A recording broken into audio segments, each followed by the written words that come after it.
கேரளாவில் தெருநாய்களை கொன்ற ஒரு விவகாரம் தான் சில ஆண்டுகளுக்கு முன்னாடி மிகப்பெரிய சர்ச்சையை ஏற்படுத்தினுச்சு. அதை மையமாக வச்சு எடுக்கப்பட்ட படம் தான் அலங்கு. தமிழக கேரள எல்லையில் ஒரு மலையோர தமிழக கிராமத்தில் வசிக்கிறவர் குணாநிதி. இறக்குற தருவாயில் இருக்கிற ஒரு நாயை காப்பாற்றி வளர்க்குறாரு. அந்த நாய் மேலே ரொம்பவே பாசம் வைக்கிறாரு. குடும்ப கடன் அடைக்கிறதுக்காக கேரள மாநிலத்தில் இருக்கிற ஒரு ரப்பர் தோட்டத்துக்கு ரெண்டு நண்பர்களோட வேலைக்கு போறாரு. கூடவே தன்னோட நாயையும் கூட்டிட்டு போறாரு.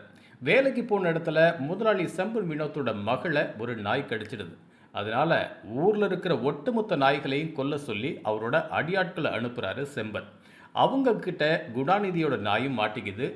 நாயை மீட்க போறப்ப அடியால் சரத்தப்பாணியோட கையை வெட்டிடுறாரு குணாநிதி. அதனால அந்த ஊர்ல இருந்து தப்பிச்சு தன்னோட ஊருக்கு வர ட்ரை பண்றாரு குணாநிதி. அதுக்கப்புறம் என்ன நடக்குது அப்படிங்கிறதா படத்தோட மீதி கதை.